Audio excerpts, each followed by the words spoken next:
This is a download from BFM 89.9, the business station.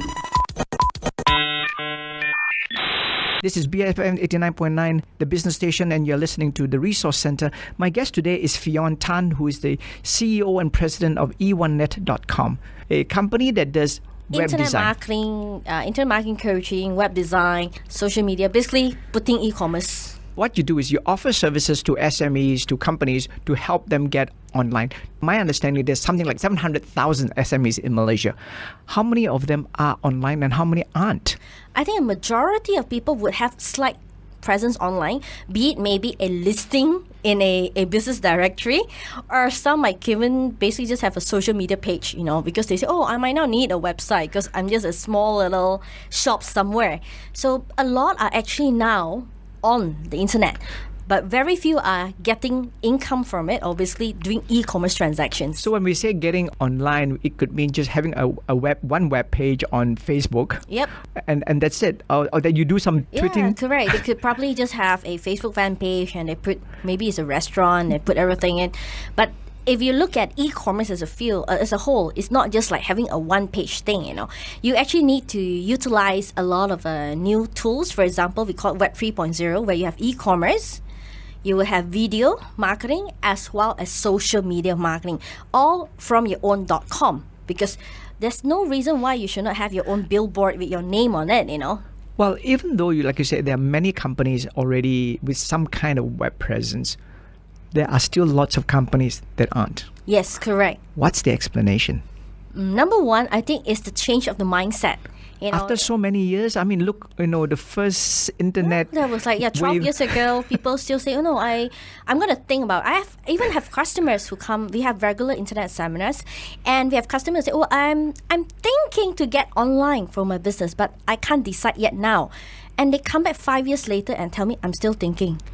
I do see that type of customers, I mean, what's in the mindset that's preventing that? I think it's the fear of not making it. It's like, okay, what if I go into this and people send me an email, or people want something and I cannot deliver? They have this fear of and needing to learn a new tool, needing to learn some new tips, So a lot of people say, I'm good enough, I don't need to learn. So then we can't do much for them. But aren't they also afraid that if they don't tap onto this new technology, this new way of doing business, that they might get left behind and basically have no business in the near future? That's a very good point, that's why, in just like in NLP, they always say, when you do something, either you fear the consequences or because you see the benefits. So each person is very different. Just like in any business, there are business who goes on and do very, very well, and some who are closing down. Why? Maybe number one, the superiors, or we say the management team, are not able to change the mindset yet. And with technology and times are changing, we just have to adapt and change our business model, change our strategy accordingly, or else we'll be left behind. Let's say I'm a business. I come to you and say, okay, you tell me I should get online, I should have an online presence. What should that mean? Okay, number one, every different industry will be different. We have to look at, number one, what kind of industry you're looking at, and what are your target customers? Are they B2B, meaning business to business, or are they B2C, business to consumer? And your type of products, is it limited to Malaysia only, or can we actually export it globally? So we try to look at, if you do this to sell, let's say you have 10,000 range of product, we might not put all of them online. We might say, okay, these are the best 5,000. Let's put this 5,000 online, because number one, it's still in demand. Number two, you're getting good profit margin for it. No point putting a product there just to be a loss leader, but you do not have a back end to sell. So we look at it and say, okay, so some, maybe they are looking for new leads. And others, in the other way, maybe say, I'm trying to cut my advertising costs. Online advertising could be very expensive as well, or they could be advertising in certain portals, certain directories. And for example, like in China, B2B directory could charge them maybe 100,000 to 200,000 renminbi a year.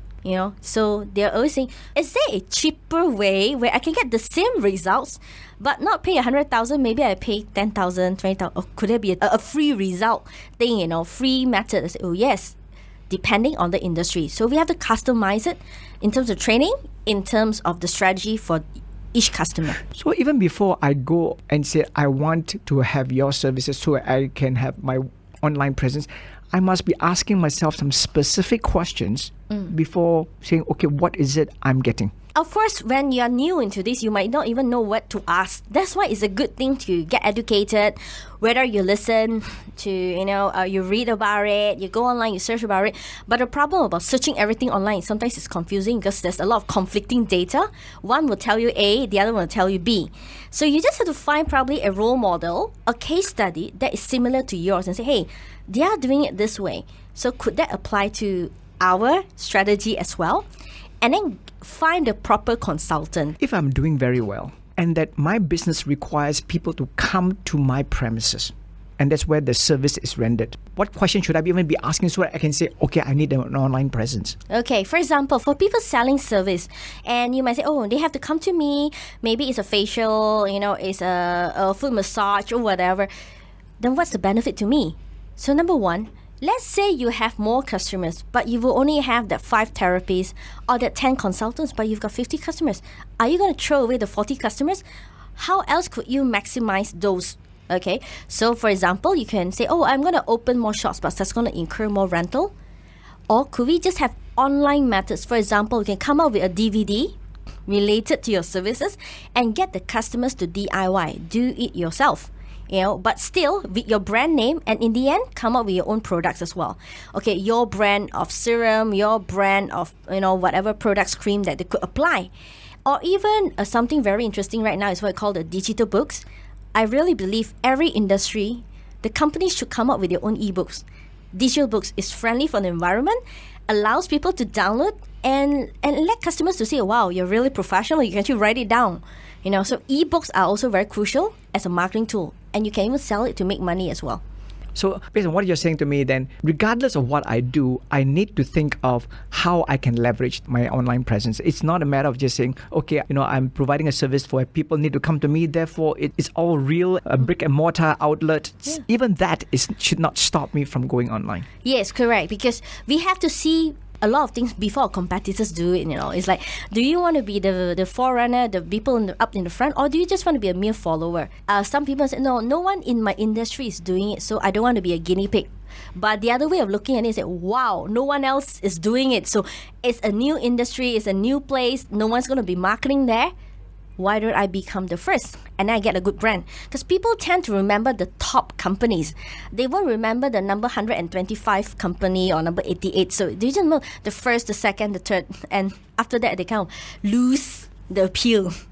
I'm talking to Fionn Tan, founder and CEO of eOneNet.com. When we come back, we'll talk about, once you are online, what are the other things that you can do so that you promote your site. This is BFM 89.9, the business station. This is BFM 89.9, the business station, and you're listening to the Resource Center. My guest today is Fionn Tan, who is the CEO and president of eOneNet.com.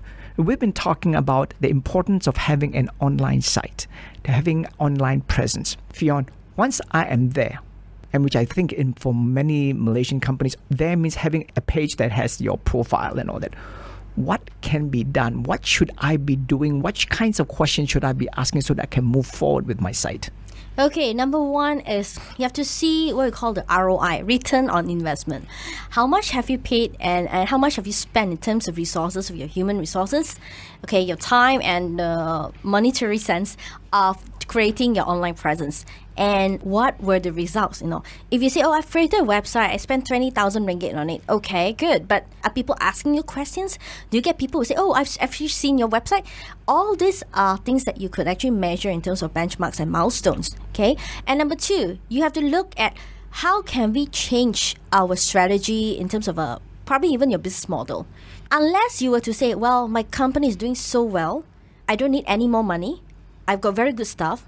I've got no problem with getting new people to come into my company. I've got perfect branding and I don't need anything. Sure, then you don't need the online. You're just very comfortable.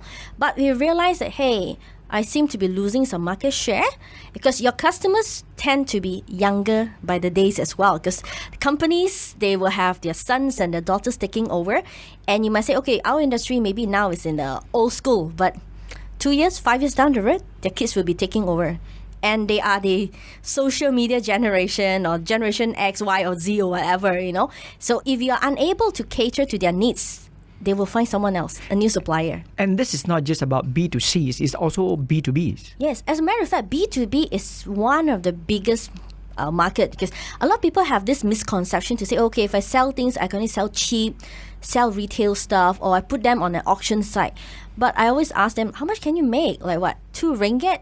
How many do you need to sell to make back your 20,000, 50,000? We always look at, okay, don't sell in terms of price, but in terms of your value proposition. What is the value add you can give them? For example, you're selling a product. Could you give them free gift wrapping? Could you give them free engraving? It costs you pennies, it costs you probably 50 cents to get the paper and wrap it. But the customers feel happy. Wow, I got this product, I got a shirt, and they actually gift wrap it. They feel special. So that will be what we call a unique selling point as well. So you have to do more for your customers, and then they will come back. And then you could even use viral marketing, which means, for example, you can send email to them to say, congratulations, or happy birthday, here's a $5 voucher you can use on your next purchase. So then they will come back to your website again. So it's not just a one-time sale. So you can go in, sell them the unique selling point of your product, get them to choose you rather than a cheaper alternative. And even for B2B, a lot of the B2B buyers are actually searching online. They don't just visit trade fairs because companies are cutting down costs, traveling is expensive, and some of the trade fairs are extra big. There's no way they can cover on food, in just 6 hours or a day. So they will basically online and check out, for example, selling shoes. Shoes manufacturer, who comes out? Those people who are listed in Google or Amazon Bing, the top 10 would have the priority because they say, oh, these are the recommended by Google. So I think they are better than the ones which are listed at the back. Once I have a site, and trying to get up to be the top 10, top 3 and all that, it requires resources on my side to manage all these things. It's not like just having an online presence and therefore everything is taken care of. I must put in resources. Yes, correct. So it depends on the type of business. You'll be surprised, we even have people who work from home, one-man show, which are my students. I remember I had this student who was from Johor, and before he met me, he has a shop. After he met me, he closed down his shop. And some people say, wow, that's not good. No, that's even better. He does not have to pay rental, and his net profits per year, he's talking about nearly 1 million ringgit net profit a year, and he's going on holidays. He has no staff, no nothing. He basically relies on the internet, because with the internet, he relies on her because 70% of his sales comes from the internet. And they were very surprised. They said, wow, it's supposed to be an industrial thing, and it's just a small market. Hong Kong is a very tiny little country, and they can't even do it in English, but yet this housewife is doing it. And on the other way around, for companies, big companies, I see a trend here whereby some companies say, well, if I train my staff to do it, what if they leave? Then what should I do? Because you have to train and retrain and retrain. So we actually encourage the directors to actually have one person come in, because you're going to be the strategy decision makers. You need to know what actually is internet marketing all about.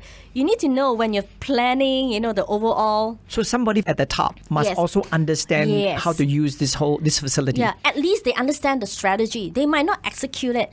And that is why we even have customers who say, can I just outsource the whole thing to you? I've learned it, I know, but it'll cost me so much to get the 2 new staff to handle my social media, to do this search engine optimization, to do video marketing. Could you guys just handle for me? And because at least they have consistent updates, their news are taken care of. They have the website which is routinely updated as well. So that is a trend that we are seeing, especially from manufacturers. When they don't have their own internal resources, they just outsource it to a company to take care of. Correct. And when they outsource it, do they have to rely on you for the strategy, or do they come up with the strategy themselves? Basically, most of these students will have gone through my advanced training. We do have advanced training, 3 days, 2 months homework and things like that. So it depends on the level. And we will actually sit down with them and tell them, okay, for this, what are the main things that they're looking at? Are they looking for leads? Because it's not that everything can be bought and sold on the internet. Like, for example, you can't sell a crane online or a helicopter online and click buy now on e-commerce because your credit card's not going to allow you that, But the only thing you can do is get someone to fill in a form, then your sales team can go there, do a real demo, So I always say you can't just have an online life. You need to have online plus offline, like a real human being. You need to have interaction as well. Your customers they will like to receive your email, but they would even like to see you, have lunch with you every now and then. So I think that's where you need to have a balance. So it's not like completely online only. If there were 3 points that you want to make in this interview, what are the 3 key things that businesses ought to think about when they talk about online presence? Okay, number one thing, I would like them to think globally. Really sell globally. Don't just limit to selling your products to a local market. Yes, Malaysia is big, but we are only talking about 17 million internet population. When we look at places like China, there are over 500 million. And if you compare, it's really much like a, David and Goliath sort of story, So if you say, yeah, I'm very good, I'm only doing it locally, but what about the other countries? Won't you be interested to sell to the foreigners, earn Forex, and invest back in Malaysia? It will definitely guarantee a very comfortable lifestyle. So number one is to target globally. Number two, you have to get consistent, updated learning mindset. Don't just think, okay, I've done it well, but it does not mean if you stop, new things, new technologies will come. And if you do not apply that, but yet all your customers are looking at it and they need that information, you'll be left outdated. So keep on learning new things. Number three is hire the correct consultant. I will look at it and say, it's very easy to just do a website and claim A or B or C. That's why you need to look at, for example, when you hire a consultant, are they merely a textbook consultant? What kind of awards they've won? And when you choose consultant or suppliers who are going to educate you or manage your system for you, do not just look at the price. Some people say, this is 3,000, this is 30,000, but the one who's giving you a rate of 30,000 is earning 3 million a year. The one who's charging you 3,000 has never done this before. So will you want to be the guinea pig in the process, because your brand will be sacrificed? As a giveaway, you said that you're going to give something to our listeners. Yes, what's very this? Good. Yeah, so for all the supporters of BFM, I know you might be very interested to learn more. So we actually have regular monthly seminars, 3-hour seminars for internet marketing, and each ticket is worth RM98. All you have to do is go to www.eonenet.com, as eonenet.com, register yourself for any of the seminars, the 3-hour seminars, enter the special promo code. The promo code will be BFM to get yourself a complimentary ticket, totally free. But of course, this is only limited to the first 5% who actually do so from the BFM listeners. So remember, the promo code is the radio name BFM. Thank you very much, Fionn. Fionn Tan from eOneNet.com. She's the CEO and founder, and this company's been around since 1999. This is the Resource Center. I'm Lim Sun Heng on BFM 89.9, the business station. Thank you for listening to this podcast. To find more great interviews, go to bfm.my or find us on iTunes. BFM 89.9, the business station.